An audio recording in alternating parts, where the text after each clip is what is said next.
Well, hello there. How you doing today? June 30th, and I tell you what a June 30th it is. End of the month, already the end of the third week of this show, IB Nation Sports Talk. It's flown right by, and Bobby Hensley is here today looking fresh and ready to go as ever. How you doing there, Bobby? I'm doing great. I'm trying to match your energy and your vibe. So Yeah, a lot of stuff happened today, though. I tell you what, a lot of stuff happened today, and we're going to get You, into all of it. you Go told ahead. me when we started this that you're like, well, in June, there's not going to be a whole lot to talk about. And today there is. So much for that. On June 30th, there is. That's for sure. Yeah. Before we start, as always, just a friendly request for you, to hit that like button on the YouTube, subscribe as well if you haven't already. If you're listening to the podcast on one of the audio podcast platforms, be sure to subscribe, rate us as well. It all goes a long way toward helping us out. I just saw something move on my Twitter screen, and I've got to keep that open with all this open activity today. I mean, again, I tell you what, big news today between the Pac-12 and the Big Ten, and I was surprised to see everyone making these leaps toward what it means for Notre Dame right away. But USC, UCLA considering moving to the Big Ten. Apparently, according to reports, there could be a formal announcement coming tonight. So we'll be talking about that here in a little bit. We got some other stuff we're going to get to first, but we will be talking about that USC, UCLA pending move to the Big Ten. I was shocked just to see it. I thought, Bobby, when I first saw the tweet, the first thing I was like, hold it. This is not April Fool. This is not April 1st. What's the date? What day is this today? It's June 30th. There's no reason someone should be tweeting something like this. But then there it was. Well, exactly the same for me. I got it from a friend, and they sent me a link to something, and I was like, there's no way this is real right now. But I guess now is the time to move because there's no sports going on collegiately. Yeah. And you can have the time to set it up, but it just seems like such a weird move, and we'll get into it. But, man, what's going on in the conferences? Seriously. And, again, we're going to get into that even more in just a little bit. But wow, someone said our friend Salty Virginia Peanut said he didn't get the alert. Well, I'm glad that you're here, Salty, and just be as salty as ever in the chat today. We always appreciate it. But if anyone's salty, it's you, Sean. I don't know about that. We're going to see here in a minute just how salty Bobby is able to get. We talked last week about what changes people would like to see Notre Dame football make, and the people have spoken. Apparently, Notre Dame has listened. The Notre Dame football Twitter account tweeted a video of Marcus Freeman today reading some mean tweets from people who are ticked off that Notre Dame football never wears green jerseys, even when there's an Irish wear green game. I always did think that was ironic. It's like fans wear green, but we're not going to actually wear green jerseys. But they're going to wear them when they host Cal September 17th. What do you think, Bobby? Green jerseys are officially coming this year. I think it's great. I think that they got over the curse of what the green jerseys were, because for a while, every time they wore them, it meant a loss. I'm wearing green today, hoping for a good show. I think that the green's a good thing for them. And like you said, they're going to make the fans wear green. I think it's good for the team to wear green as well. And you can get all amped up for it. And plus, it's a good way to sell merchandise and get more revenue going there. Well, when we talked about it last week, I said, pick one of these games that fans are going to have a harder time otherwise getting excited about, and just announce in advance you're going to wear green jerseys. Boom, here we are a week later, and that's exactly what they're going to do. There were people kind of going, to the Cal game, even though it's Cal and Pac-12 and all that. But Pac-12 for now. Yeah, well, that's right. And, of course, here's this. I am Garbage Man says, why waste green on Cal? Well, that's very easy. I think you're better off doing it for one of these less significant games, right? So that your people weren't going to be as excited about Cal. So now you're saying we're wearing green jerseys, and it's kind of like it gives that game a different kind of energy because now it's going to be a green jersey game, and you know it in advance. And that's exactly what it is. You don't need them to wear green in a game against Clemson or something, because that game's already got all the makeup to be a pretty spectacular matchup, stuff like that. So you don't need the green there. Plus, like I say, if you wear green and you lose, then everybody goes, oh, we hate the green. We don't want it anymore. Why would we wear green? It means we're going to lose every time. So I just think that the way that they've done it, it's pretty good. It's a game. And it gives you another reason to watch. And like, you don't want green in the first home game, because then you're going to think, oh, is that just the New Jersey, like a casual fan? So I think it works out really well just to mix it up against a opponent like Cal, which it's still a Power 5 matchup, but it's also going to give you another reason to go or another reason to enjoy the game.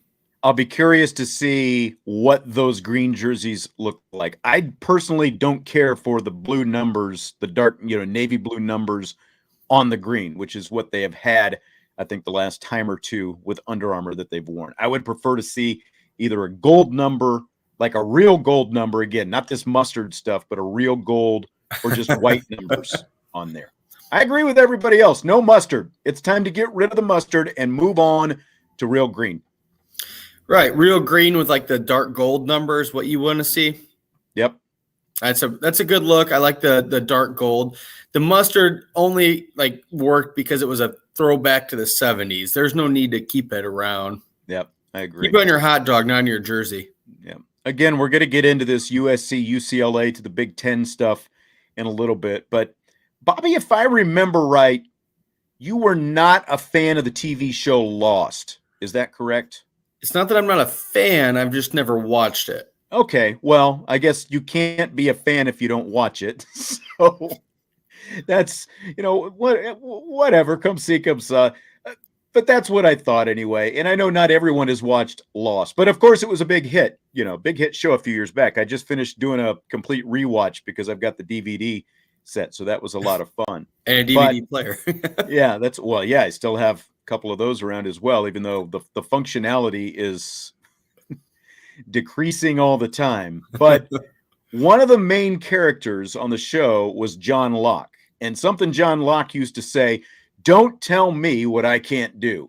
I think the first time viewers heard Locke say that was early in season 1, the Walkabout episode, when he takes this trip, tries to take a trip to Australia, but there's a shocking reveal at the end of the episode and all this stuff. And so anyway, that kind of got me thinking, what got me thinking about Locke and that saying, don't tell me what I can't do, is Brian Kelly.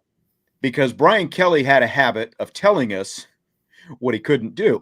Specifically, when it came to recruiting, Brian Kelly liked to tell us, there were certain big-time guys you just couldn't land at Notre Dame because, he had to go shopping down a different aisle than guys like Dabo and Ryan Day and Saban and all that kind of stuff. And, so Kelly's been, gone for going on 7 months now. And, well, it turns out it's not as hard to shop down those same aisles as Kelly would have led us to believe, right? Well, it's not only that he has to shop down different aisles. Part of it was the NILs, and Notre Dame isn't as involved in those as other programs, but that doesn't seem to matter right now. They're still getting the top class. They're still getting recruits.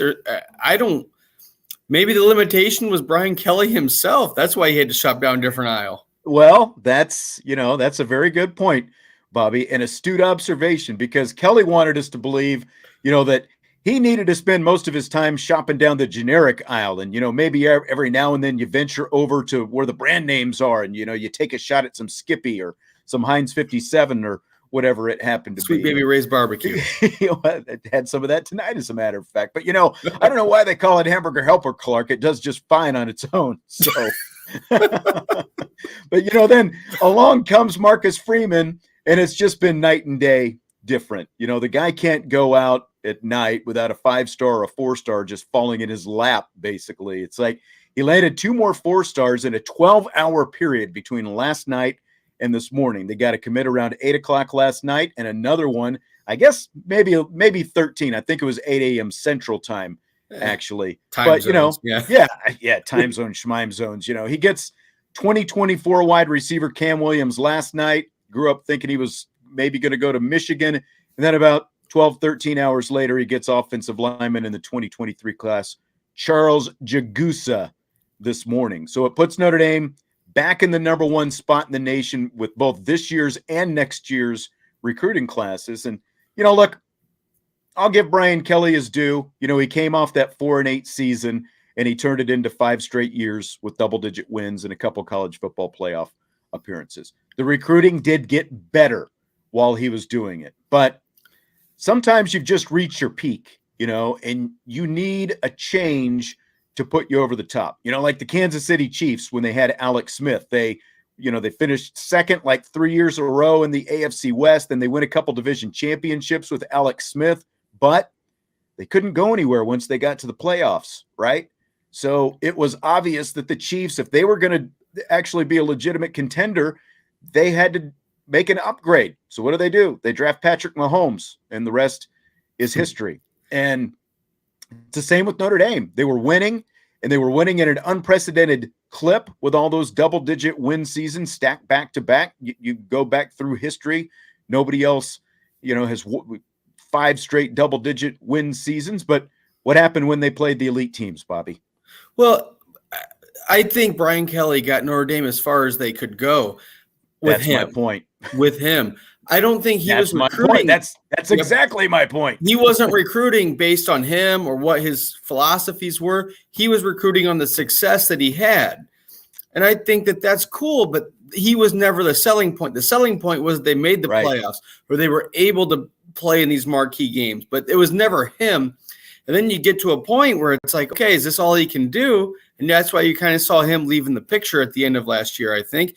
And Freeman, that's what the big thing about him is he's going to have a good coaching staff and he's going to get recruits because he was doing most of the recruiting for Kelly anyway in some positions. So I think what you're seeing is him excelling at what he was supposed to be good at, which is wonderful for a Notre Dame program. Absolutely. Because in college football, the only way to get over the hump, you obviously can't go out and draft players. You want to get over the hump. You want to compete with the elite teams. You have to go out and recruit on an elite level. And that's what Marcus Freeman is doing right now. Again, Brian Kelly was recruiting to a level that was better than virtually 80% of the schedule they played in any given year. But he was not recruiting at a level that was going to beat the Alabamas, Clemsons, Ohio States consistently. I was just going to say that he got them into a spot where Notre Dame is one of the marquee programs again.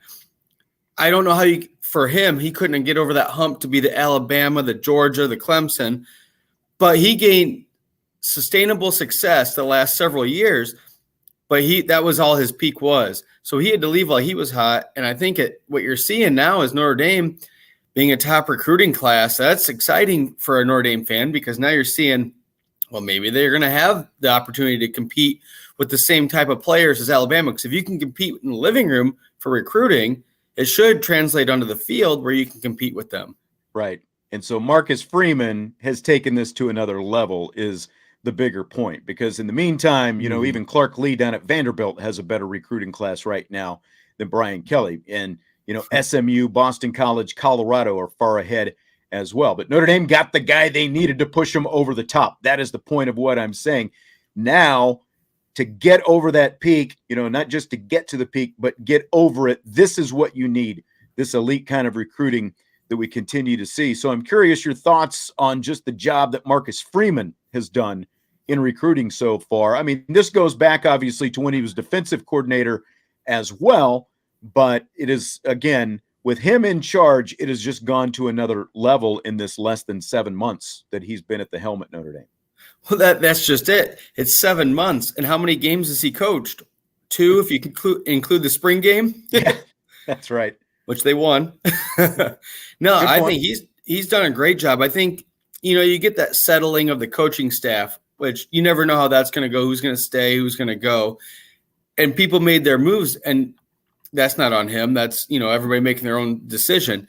But everything he's done, everything in terms of being a Notre Dame guy, instituting some of the traditions that have been missed out by Notre Dame football Saturdays, and the recruiting, I think he's excelled even beyond what people could have expected. I think it's a slam dunk right now. Now, he hasn't coached a regular season game yet, but I think he's put himself up in a good spot to be way better than what you would think from anybody else, like last year at this point, or with Brian Kelly, he's already excelling better at the recruiting stuff and the non-season stuff more than what Notre Dame's seen in 15, 20 years. 16 commits already in the 2023 class, 1 5-star, 13 4-stars among them. Nobody has more 4-stars than Notre Dame.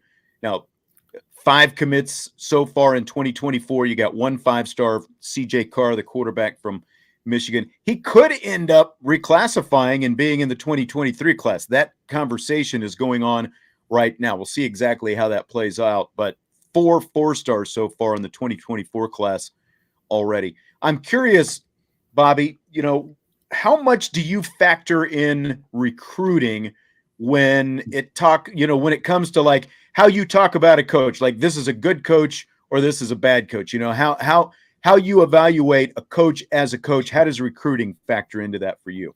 It's got to be the time of year, because right now you're basing all of it on recruiting and what they're projected to be. I think that in college it's so unique, because in pro it's obviously different. But I think there is a huge component of what makes a coach successful based on their recruiting. And I think that maybe like 40-60, because you have to get the good players to win. It goes hand in hand. Yeah. I think it's a good component, but I don't think it's the most important thing on a coach. You still have to see how they do on game day, how they do during the games. And especially with a first-year coach, it's really hard, because maybe like right now, the way that the timeline broke down for Freeman against Kelly and everything, it's like, well, the recruiting classes look great. He was already on the staff, which helps. He's embedded a little bit in the program. But so I would say about 40% of what the coach's makeup is recruiting. Okay. Yeah.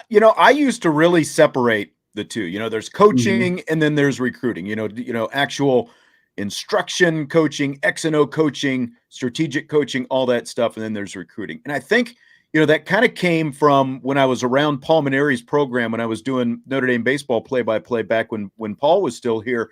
He didn't necessarily land a bunch of highly touted guys. Now with pitchers, it was a little bit different. You get like your Aaron Heilmans and your Brad Lidges and those kind of guys. But position players, he got a lot of diamonds in the rough a lot of times, turned them into, what he thought they could be, and they won a lot. Really, kind of a little bit of the blueprint that Brian Kelly has, kind of actually gone with. And specifically, if you want to take it to boil it down even farther, like what Mike Elston was doing with the defensive linemen, really found specific guys he was looking for that he felt like he could mold. But my mindset really changed on this when I talked with Muffet McGraw a few years ago after she won that second national championship. I asked her, there's all these different new programs that have kind of popped up in women's college basketball, like South Carolina, Mississippi State, some of those kind of schools, NC State, who have had a lot more national success in recent years. And so I asked her, is the success due, more to schools just basically investing more in those programs? What do you see it as? And she said, no, it's about recruiting the best players. And obviously basketball has a smaller roster, but it's not enough just to say, okay, you've got a McDonald's All-American who's a top 30 or a top 40 player, and you fill your roster with that. Now, you still want some of those kind of players, but if you're going to win championships, you've got to get, top 5 and top 10 players. It's not enough just to have, those top 30, top 40. And so, again, like if you translate it to the other sports, it's really not that hard. It's pretty simple math, really. Like go back and look at some of the recruiting rankings over the years. Look where USC was when Pete Carroll had them number one, in the nation in the polls, and on the field every year. They were also number one in the recruiting rankings. Urban Meyer, both at Florida and Ohio State, obviously Alabama, Georgia these last few years leading up to this national championship. So again, I don't think people, who don't follow recruiting closely maybe consider it, part of coaching, but I agree with you. I think it's at least 40%. There's a direct correlation, to high recruiting rankings and teams that win national championships. The higher the level of the talent you start with, the greater your margin for error, basically, on game day. So it's right up there. I think you're right, kind of probably in that 60-40 kind of area. That's exactly what you just said, that margin of error kind of. Yeah, if you have 15 5-star guys, at least 12 of them are going to be spectacular. And maybe the other 3 are going to be okay, but nobody's going to be worthless depending on the kid and their work ethic, obviously. But you can't miss on 15 of them. So if you get 15, you're going to be in good shape. If you only get 1 of them or only 2 4-stars or something like that, you're hoping it's a 50-50 shot that they work out. So I think that recruiting, they need to have a stat almost. It'd be fun to look at of recruiting class versus end of year ranking, based on stuff and to see, because I bet it's pretty concurrent with each other. They're going to be number ones, going to be in the top 3 or 4 both ways. You get good athletes, you're going to win games. And in basketball, you were talking, if you get a spectacular athlete, that can change your whole program. In football, you need to get a good lineman. You need to get a good quarterback, good receiver. You almost have to look at your needs each and every year, and that changes. Mm-hmm. And that's also unique to football. Yep, absolutely. So, again, when you look at this now, Marcus Freeman in charge, we're sitting here on June 30th. How much more optimistic, or are you more optimistic about this Notre Dame football season compared to last year at this time? I just think the question marks are different this year. Last year, the question marks were the offensive line. You had Jack Cohn coming in, who's a veteran guy, so you kind of expect it to be okay. This year, there's so many more question marks, I think. The coaching staff, how they're all going to respond to a new coach, stuff like that. I'm almost the exact same, I almost feel. Because last year, I felt like Notre Dame was a potential playoff team, and they pretty much were. They were on the fringe. And I think this year, the way the schedule breaks down gives them more opportunity to make the playoff if they win those games. So I kind of feel like Notre Dame's almost a 9 or 10 win team at worst. So I'm pretty optimistic. I am too. Kind of for what you're talking about, the questions are just different. Like, you still have a change at quarterback, but last year you're coming off a 3-year stretch with the program's all-time winningest quarterback, and you lose all these offensive linemen. You still had Kyle Hamilton.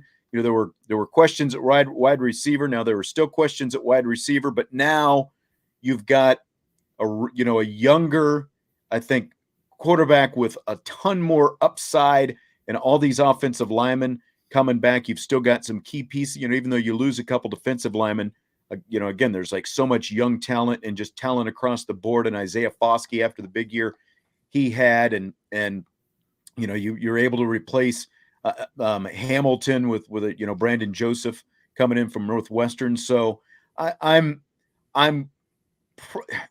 it's really weird, because again, like, most of my optimism is almost more for the future than it is for necessary, more macro right than now. Micro, I guess, because of all this recruiting. I still don't know. Like, I'm pretty confident in what we're going to see, but I still don't know, with basically a rookie head coach and kind of how all that's going to play out if you get into some tight late game situations and those kind of things. What's that going to look like? What kind of adjustments, all these different things, decisions that have to be made. It's like you said, and like the comment you have up here about Michael Campbell saying their depth should be better, though. And that's kind of what you want for a team. I feel like they're building, and like you said, in the future, they're looking great. I still think this year, the way the schedule breaks down, that's the thing, is you look preseason, you're like, okay, well, what do you expect from a team? I think you kind of almost have to look at matchup by matchup all the way down the schedule. And they look pretty good, because like Clemson was down last year.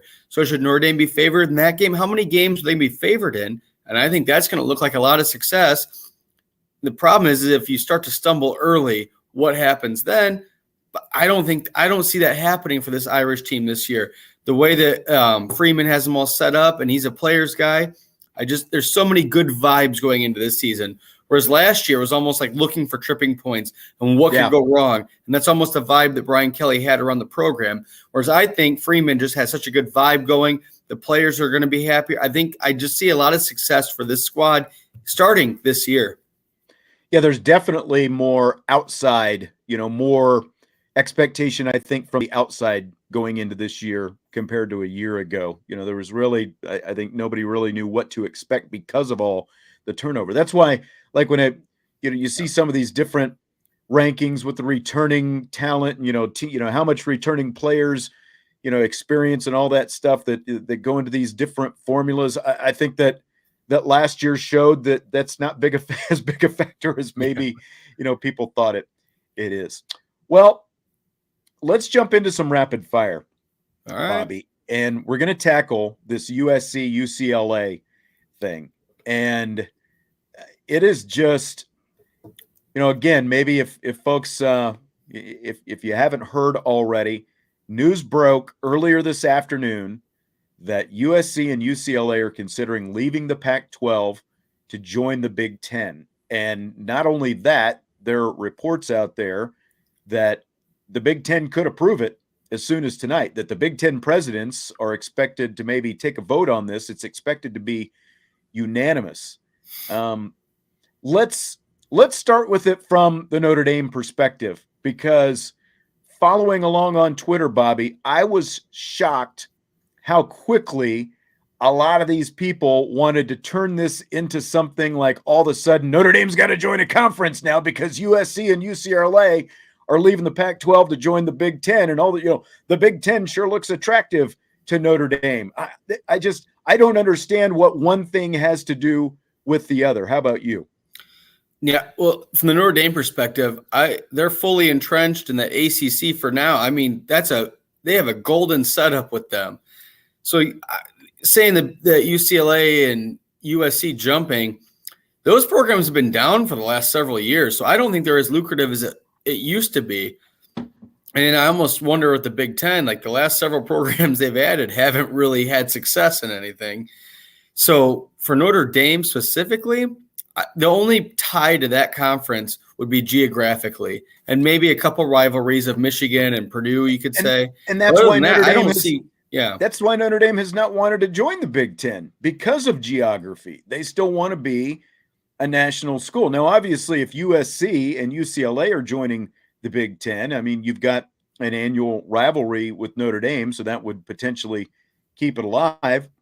And the flip side of that is, with those two schools joining the Big Ten, what does that mean for the continuance of the the intersectional rivalry between Notre Dame and USC? I think that is still to be seen. There's no way we can know that today. But here's Nicole Auerbach from The Athletic. She tweeted this earlier today. Notre Dame has a ton of leverage right now. Yes, but you'd also have to think that the Big Ten has never been a more attractive landing spot for Notre Dame than right now either.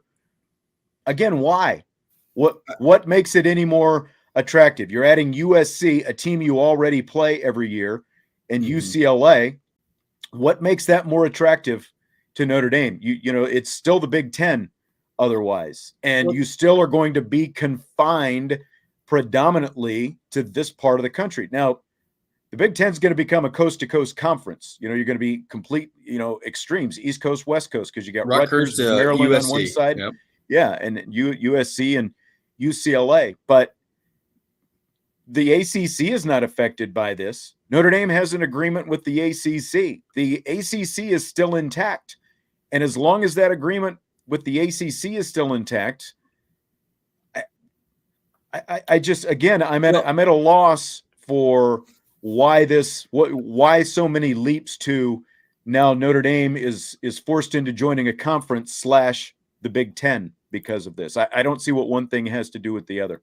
I think Notre Dame, they're still a unique entity in the fact that they are independent and they're not like scheduling, scrub schedules. They're still playing marquee teams. The ACC tie-in kind of like makes them play already kind of a conference schedule, kind of.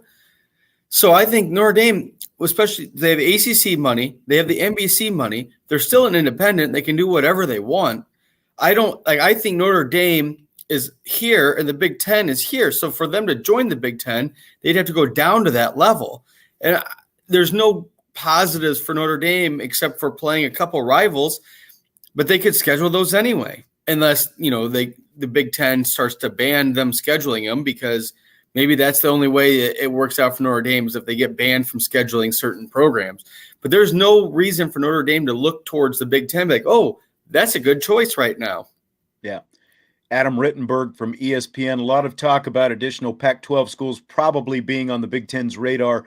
Not ruling that out, but the school they want, the one they've always wanted, is Notre Dame. That's where the energy likely will be placed. And that's right. Notre Dame's going to have a lot of leverage in this if the Big Ten truly does want Notre Dame. But it's like I tweeted before, Penn State thought the Big Ten was a pretty attractive landing spot about 30 years ago. And when has Penn State competed for national championships since that happened? Well, look at Nebraska, a team like that. There you go. They were a blue blood program almost, and then they haven't even competed in the Big Ten, much less success beyond the Big Ten. I think part of the reason for Nebraska, though, is because, they wanted, when they were successful, they won with what's become an antiquated offense with that I formation and, all that stuff. And they had the big linemen, and it's become, even when they were, those latter days of the Big 12, where offenses started evolving, and you're in a state like Nebraska, there's just no, big, close enough metro, an available pool of skill position talent to recruit from. You can still get your big hog offensive linemen and defensive linemen and stuff like that in Nebraska, but skill position wise, it's just much tougher now, I think, to recruit there. And being in the Big Ten, I don't think helps either, because at least when you were in the Big 12, you had Texas, more available to you, but that's not the case now for Nebraska. No, when Lawrence Phillips left, the whole Nebraska program kind of fell apart. Yeah. But for Notre Dame, going back to that, I don't see why they would want to join the Big Ten when they already have. That's why the ACC is so perfect for them. They have to play 5 games. That's all they have to play in that conference. Right. They're still their own independent. They can go out and schedule their last game of the year in California, so they can go recruit after the game.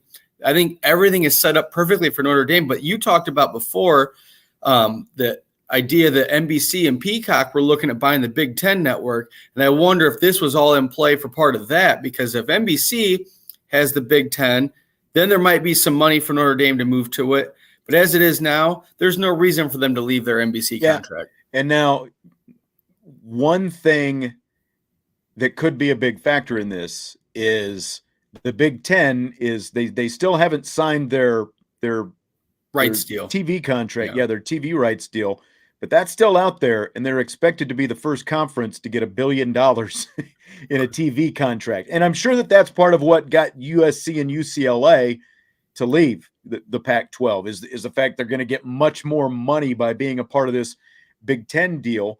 And, that could be something that the Big Ten could dangle out there for Notre Dame as well, is, a much bigger payday. And just like the ACC, when Notre Dame joined up a couple of years ago during the COVID year, they pulled all the money and all that, so like there was, a split of the NBC contract and all that stuff. I'll be really curious to see if the Big Ten goes hard after Notre Dame. I can't think that Notre Dame is going to go hard after the Big Ten. I would think it's going to be the other way around. Well, you mentioned it several times right there. The big deal is money. Like, we might talk about competitiveness or who's playing for championships, but look at the way the SEC is forming with Texas and Oklahoma. They're going to be tougher for them to even be in a championship picture, in terms of recruiting and being good. Obviously, the SEC will propel them if they are good. But same thing with Notre Dame. It's about the money. And I don't see a way that they can get more money by joining a conference. It's got to, like, you're talking about suitors the other way around, right? Well, that the Big Ten will be the one, be like, hey, we can give you this much money because we're going to have this new rights deal. And it's still ultimately about the pathway to being in the college football playoff. If that's even more money. Right. Well, not that it's just even more money. It's also an opportunity. I mean, it is more money. I'm not negating that by any means, but it's still, if the college football playoff expands to 12, which, that working group that Jack Swarbrick was on a year ago at this time wanted, if it expands to 12, then that gives Notre Dame a much better opportunity to be in the college football playoff year in and year out with the current setup that they have right now. You play 5 ACC games, you pick and choose the rest of your schedule. You try to put a couple of tough games on the schedule so that you're not just playing a complete powder puff, but you've got a schedule that gives you an opportunity to be in the playoff, especially if it's 12 teams. Now, obviously, in these expanding conferences, Big Ten, SEC, that starts, you're more confined by the schedules that you've got to play. You don't have the freedom to set your own schedules. And, you end up, there are Ohio State, Penn State, Michigan State, now USC, UCLA, and the Iowas and Wisconsins. It definitely changes pretty quickly once you're in a big conference like that. And, like right now, they're playing 9 conference games in the Big Ten, which is, again, when you're adding two teams, I wouldn't think that's going to shrink. And so that could potentially affect like what's going to happen with USC, definitely. But I don't see that being desirable right now from a Notre Dame perspective. Well, in the way that they schedule stuff, even right now with the ACC, you balance out, like, you're not going to play the top 5 programs every year. They balance it out so you play one here or there, and that's how it works. The only lucrative thing that the Big Ten can offer any conference. Depending on what division you're in right now, though. Right. Absolutely. Yeah, and then we'll see when we add. But then the only thing the Big Ten could offer that would be lucrative is obviously a conference is the TV money. Game. Well, I guess that's true too. Yeah, that's the only thing though. That's their selling point because Notre Dame they like that extra data point at the end against a marquee team. Right. It sure looks like the Pac-12 is going to crumble in all of this because my initial thought seeing USC and UCLA jump to the Big Ten was, man, the Big 12 really whiffed on this because, there was talk a few years back about Texas and Oklahoma leaving the Big 12 to go to the Pac-12. And now, a few years later, those two schools are obviously going to go to the SEC.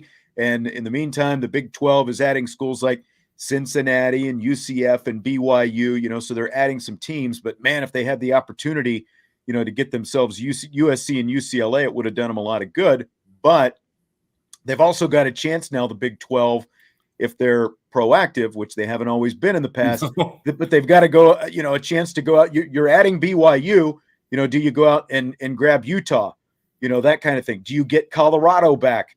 Maybe the Arizonas. Yeah, the Arizona school, any of those schools, like this is an opportunity, I think, really for the Big 12 to, to maybe prosper from all this.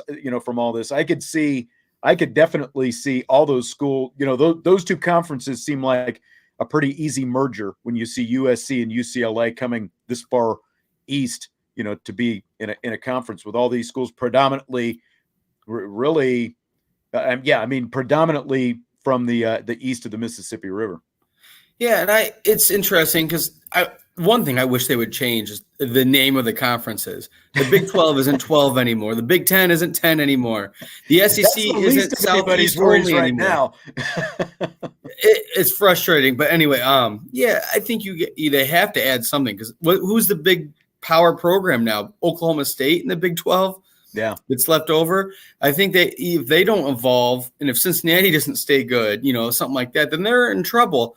But with the pillaging of the Pac-12, and how long are we going to go bigger super conferences and then start to break them back down again? Like maybe there's an East and a West in the Big 12, and then again, like 10 years from now, they just split off so that they can, I don't know. It just feels like the ebbs and flows of college have been like this for a while. What's different now is the money in television and the matchups, and the playoff is what's creating some of this too, because you can be in the top 4 and arguably 8 or 12 moving forward and still make the playoff. Yeah. Yeah. It is crazy. And again, I just don't see this being, the tipping point for Notre Dame to all of a sudden be in a conference that a lot of these national people are trying to make this today. I just don't see that. Yeah. It's, because again, at the very least, they're going to get through this next calendar year and see what happens with college football playoff expansion. Exactly. That's the first thing. Nothing. They're going to wait and see what gets decided with that.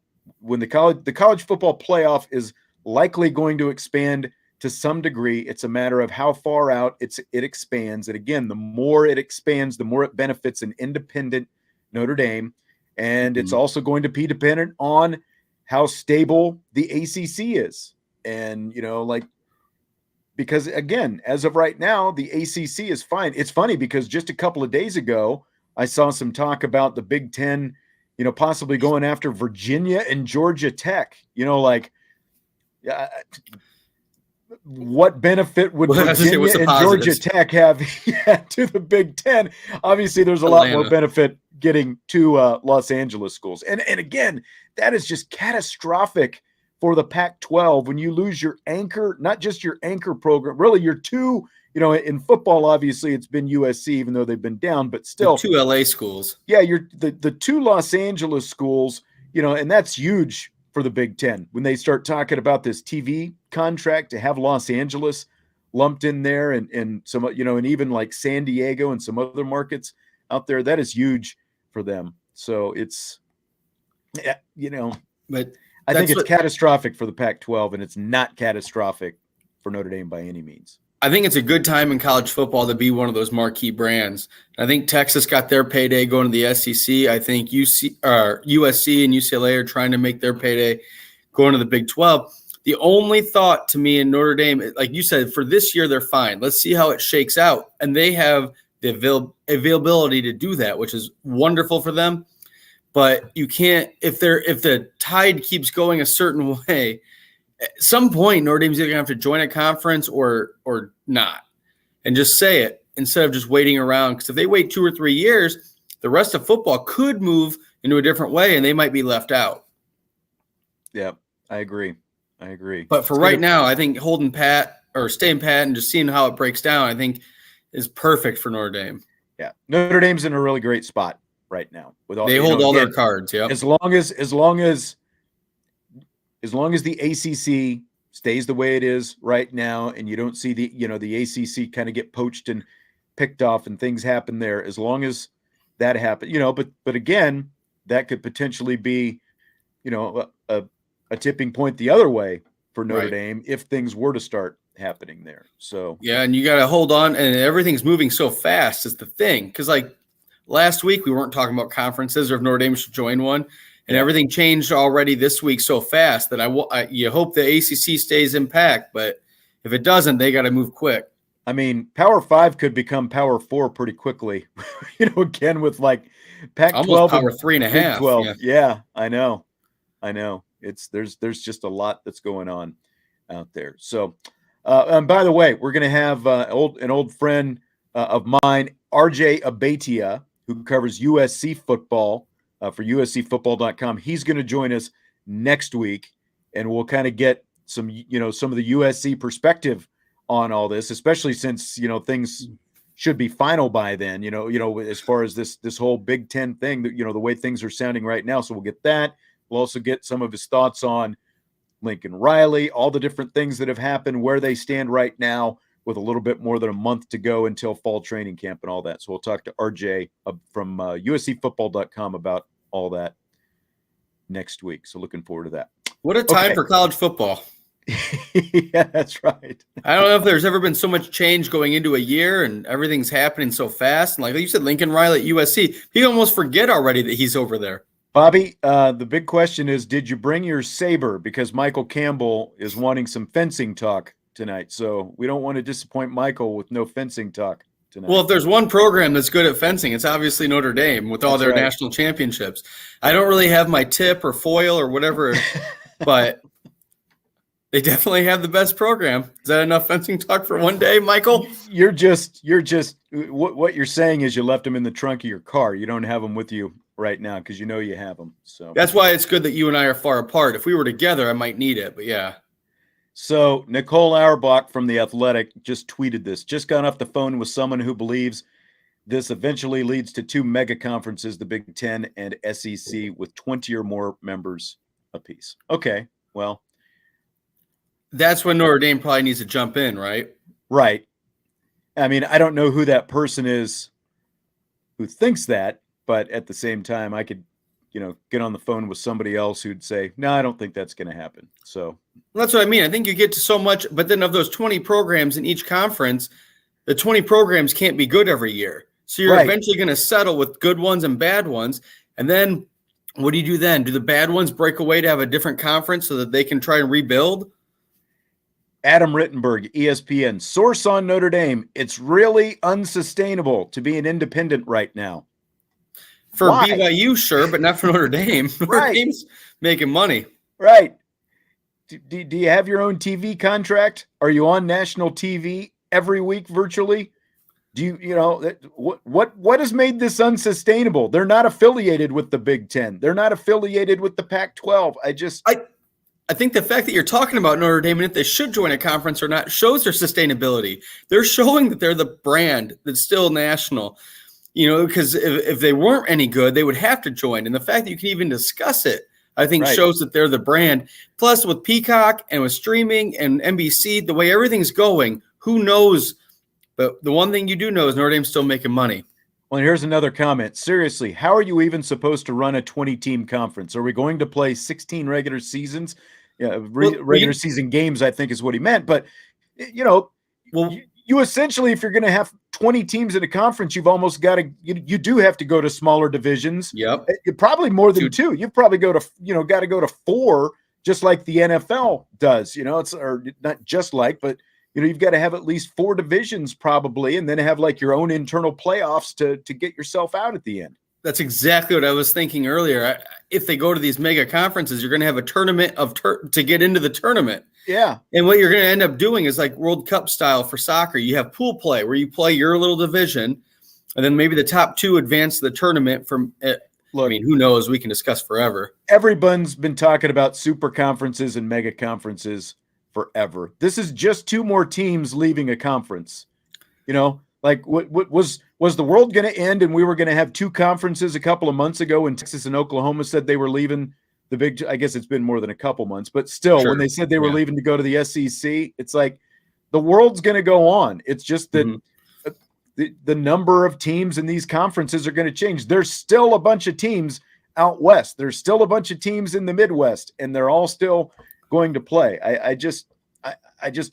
I'm not seeing the doomsday scenario in all this, and I still don't buy that this has anything right now, to do with Notre Dame being forced into a conference. Again, I go back to it's going to depend on what happens with the college football playoff expansion and how stable is the ACC going. The ACC is going to have to do something for sure because their TV contract stinks and it runs for several more years. That's why Jim Phillips, all that talk a few months back about Jim Phillips, the ACC commissioner, trying to get Notre Dame to join, because if he could, that gives the ACC that much more strength by Notre Dame being a full-time member. But, again, just where everything sits right now, I think things are still in Notre Dame's favor. I don't think this pushes Notre Dame one way or the other.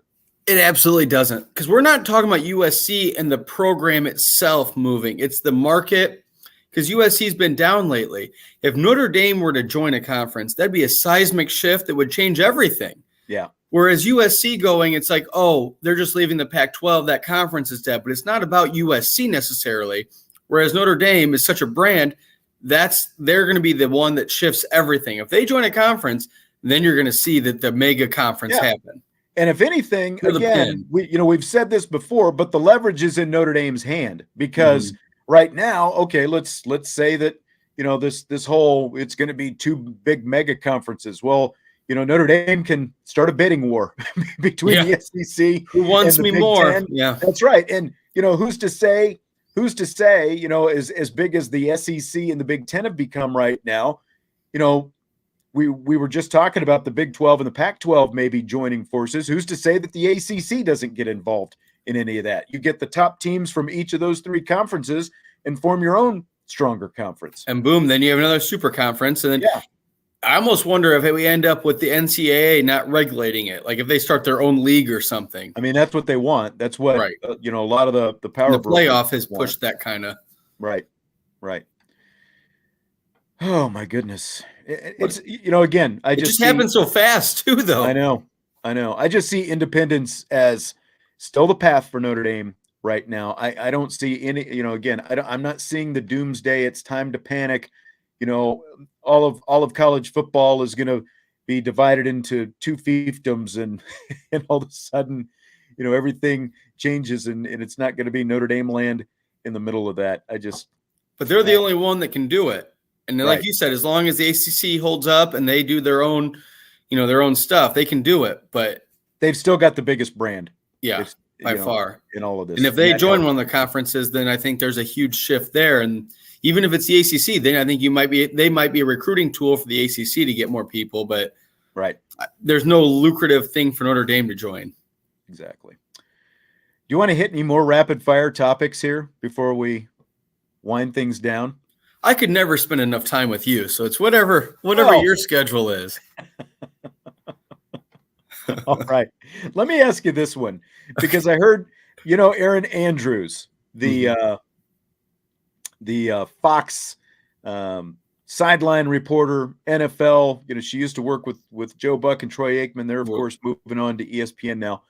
Erin Andrews told the SI Media podcast that she's already talked to Aaron Rodgers about becoming an NFL analyst for Fox when his playing days are done. So my question, would you rather see Aaron Rodgers as a game analyst, a studio pregame analyst, or as a podcast host once he retires?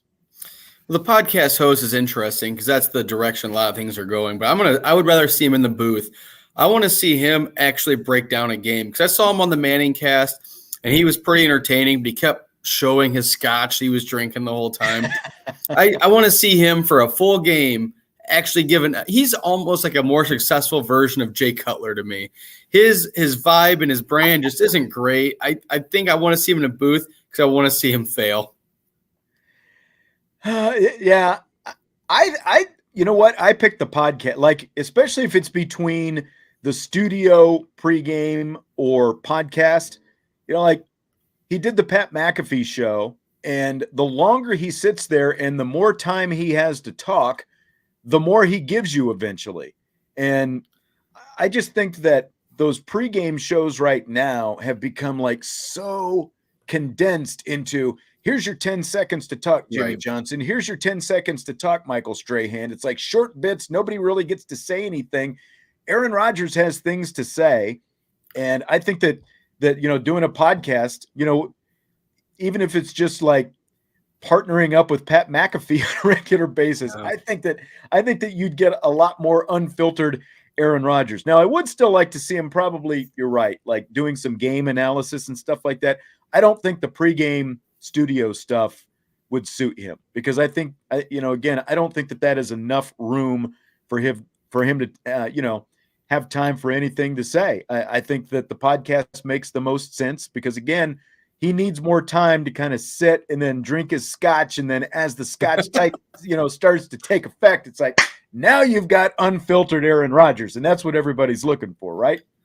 Sure. I think you're absolutely right. And those TV shows, the pregame ones, especially, the timing is, like you said, like they have to time each other. So they only get so much time. And then just because you retire as an athlete doesn't mean you should get a guaranteed job on a network on a pregame show. So like him and Aaron Andrews could almost do a Manning cast where it's an Aaron cast. It's Aaron and Aaron, something like that during the game. And that would be almost more entertaining than any pregame show or postgame show that's structured with a suit and everything. Yep. I would agree with that. All right. Let me see what we got. Oh, you know what? The USFL championship is coming on Fox this weekend. It is. It's on Fox this weekend. Fill in the blank. It's blank that the USFL has announced the league is going to be back for a second season. Promising, because that's cool. In spring, there needs to be more of a football league in the spring that's between college and the NFL, I think it's good to have something there. Next year, I think the XFL is also coming out, though. So it's kind of like, are you going to be pulling from the same pool of players? And it's already a bad product. I think it's good for them they made enough money to sustain it for another year. But I don't know if they need it in terms of television.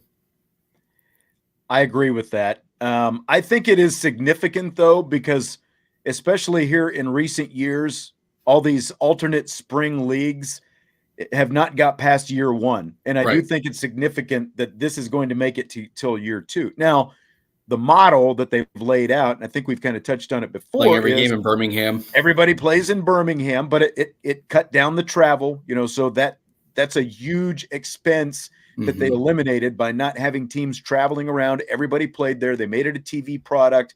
They had solid enough ratings. I think it averaged a little under 1 million viewers per game, which is not a ton, like if you're going to compare it to an NFL game, but for other things that are being televised at this time of year, it's actually pretty good. Not a bad number. Yeah. And so I think it's significant that they're going to make it till year two, just because most of these leagues flop by before year one. Look at these a couple of years ago. They were all folding before the first season was even over. So, but I think you're almost getting to, we just talked about college football and their new structure or potential new structure for a while here. if one of these semi-pro leagues limits the age of guys from like 18 to 22 and they just make it another option for players to go play, that might make it more beneficial for players, because I don't think that you're going to have a spring league that turns into anything. You're not going to get the USFL playing the Super Bowl winner. I agree. Because I think last week we talked about which is going to last longer, USFL or the Live Golf Tour. And we both thought it was going to be Live because, one, they have money, and two, because they've, paid the money to the stars, and that should end up landing them some kind of TV contract, which will give them more money. There are other things to figure out as far as their format and this team golf and all this different stuff, but there are no stars, and the product is not that great in the USFL. The stars are the coaches. Yeah, that's right. If they have a direct relationship with NFL teams, I think it'll help them. Like if the NFL can use the USFL as a developmental league, I think it would help if they use it as a developmental league in terms of rules and stuff like that. But I think if you pair them to franchises, I think then you almost turn it into AAA baseball. And how many people would watch AAA baseball for a rating? Yeah. We've got this one, a question from Anthony. Any more news on the baseball coaching search at Notre Dame? And the answer to that as of right now is no. There's not been a whole lot of movement with that right now. I do think that the two assistant coaches, the internal candidates, are being considered. And we talked the other day about how the Virginia assistant coach, longtime Virginia assistant coach, Kevin McMullen, is reportedly a candidate. Nothing firm on that right now, but I see benefit in potentially the assistant coaches, because again, taking an established system that they were part of under Link Jarrett, going from a non-existent program into ultra successful in just a couple of years, and the fact that they were there to see, the groundwork laid for that and exactly what went into that, I think that those are good options. But I don't think that they're going to be the only guys who are interviewed. I think they're going to end up talking to some more people. It's just kind of slow moving right now because it's been less than a week since Link Jarrett made the move down there. And I know that there was also a report that Notre Dame was not interested in Paul Mainieri. And I think that, that was in light of the fact that Paul Mainieri decided he was going to stay retired. I'm pretty confident, based on some conversations that I had, that there was strong interest before Paul Mainieri ultimately said, no, I'm going to stay retired. So that was kind of option number one, but we'll see where, kind of where things go from here. Well, and Paul Mainieri would have been a stopgap anyway. He's not your long-term solution. A guy that wants to be retired, you're just going to groom someone else. Like 5 to 8 years, something like that would have been my guess. He's 64 right now. Speaking of which, Bobby, I've heard this question come up a little bit. Now, you're a Major League Baseball fan. Sure. Who doesn't necessarily follow Notre Dame baseball. But I've heard from a few fans recently, asking the question, is there anything that can be done to generate more, interest and or support for Notre Dame baseball? So what would you say to that? Do you have any, potential suggestions? I think in terms of how do you grow the whole sport? You said last week that the ratings for the college game between Texas and Notre Dame were on par with that of the Astros and the White Sox in Sunday Night Baseball. They beat the Astros and the White Sox, yeah. So I feel like there's inroads being made. I think part of it's more accessibility to watching. But the problem with college baseball, the season's so short, and you don't really market any of the stars. Like even people that watch the Irish in the World Series, they're like, oh, that was awesome. All they remember are mustaches and bananas. They don't really remember any of the players or any of the names, and they don't follow them into the pros. Because Notre Dame's put quite a few guys in the pros, and if you were to follow it back, you should market that more and have that more of the discussion. That would help interest, I think. Yeah, and one, I'll say this. Keep winning. Right. You keep winning, there's going to be more interest.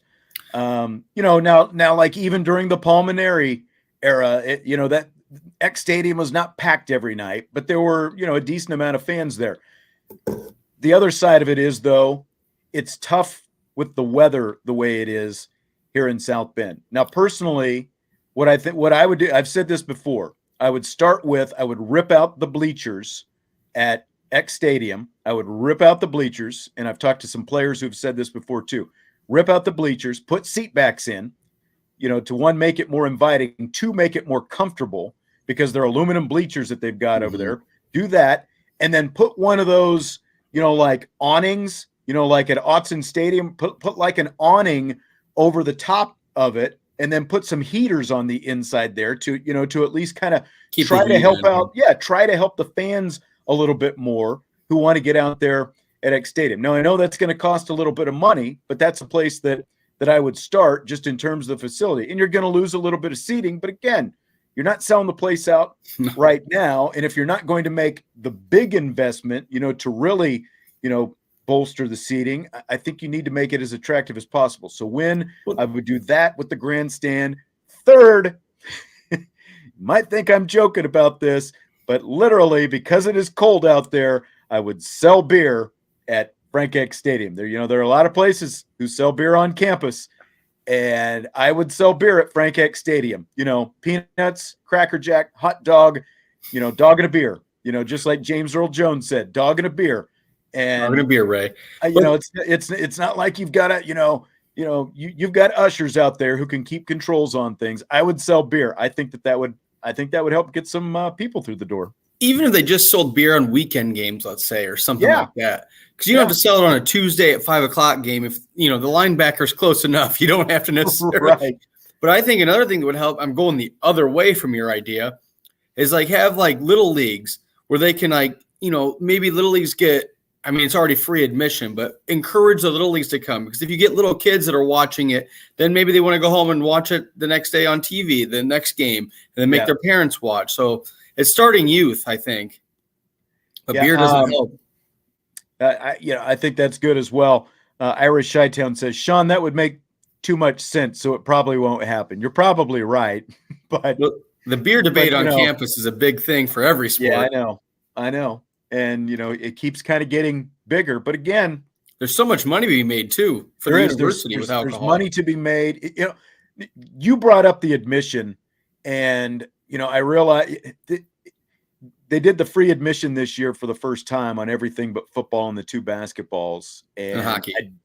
But I don't think it really bolstered the attendance. And I think it devalues, the product by completely saying, you're not going to pay anything. One thing they can potentially do is, and this would be on the new coach. Again, this goes back to the Paul Mainieri era when they used to have the preseason opening night dinners and stuff like that, and they brought in big name guests, like Tommy Lasorda, Jeff Samardzija, Roger Clemens, John Grisham, all these, big name guests, and they would sell that place out. Everyone who got a ticket to that, also got a season ticket. And, I think that maybe going back and trying to get back into some of that at some point would help as well. But, again, I think the first point is continue to win. You continue to win, you're going to have more interest in your program. Well, and baseball is a weird sport in general because we're not having this discussion about basketball, even hockey. It's baseball that's on the fringe of should they charge? Shouldn't they? How can they make it more appealing? Because softball, people aren't saying, oh, we got to find a way to make that more appealing.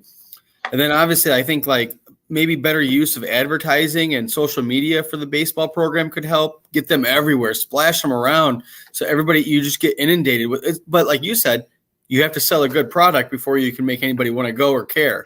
Yeah. And whether you like it or not, for both the players and the fans, I think that, that scoreboard lack of Jumbotron, which you can, use for different entertainment, to keep things lively between, all those different kind of things. That does matter. It does matter. And you can do giveaways. Like if you have a hoodie giveaway or something for the cold, they've done some of that over the years. I'm not sure exactly how much more in recent years because I've typically been doing a show, while their games are going on and things so I haven't been able to go to as many games over there, but they've done some of that stuff in the past. It also helps when you've got some players, like when you had a Golden Tate and the Jeff Samardzija, that helped when you could market those Cole Kmet for that matter. But goes back to everything else, stars. Yep, that's right. Winning in stars. Mm-hmm. Final question tonight, Bobby. F1 racing, Formula One, is gaining in popularity here in the United States, or at least it's gaining in media coverage. I don't know that it's actually gaining in popularity. And that's kind of my question. You're a NASCAR fan, so you're at least into racing. Are you paying more attention to F1 these days as well? Personally, no, because I've been a Formula One fan before I was even a NASCAR fan.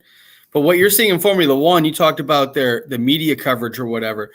They have a race in Miami, and then they're getting a race in Austin, or they already have a race in Austin. So two races in this country. I think it's 4 races that they're going to have this year, if I read well, right. In North America is what they're going for. Okay. But then next year, they're going to have one in the Las Vegas Strip. Formula One's always been trying to get the American fans involved. What they did recently is they did a Drive to Survive Netflix documentary, and that really piqued a lot of American interest in Formula One.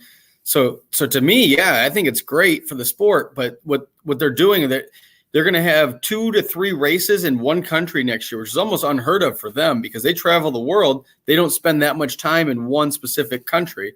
So yeah, I think it's great for their national or their worldwide brand to get America more involved. Yeah, I think so as well. I definitely think it is good for F1. I've just been surprised, because even some of the other podcasts that I listen to that are like sports media related and stuff like that, they're talking about F1, TV rights and, all this different stuff. And it's like, Netflix, wasn't it Netflix that was streaming, the stuff for a while, and they were talking about all these new TV deals and all this stuff. And it's just like, I've just personally, as a sports fan, never really gotten into it. So I guess I've been surprised about all this F1 talk lately, but they, as you said, they're trying to make a move into North America to kind of gain some more traction here. They just got their new rights deal with ESPN. And if I remember the number, it's like $60 million a year now is what ESPN is paying to them, to F1, to be able to air their stuff in America. And then when this contract runs out, the one that they're on now, it was only $5 million a year.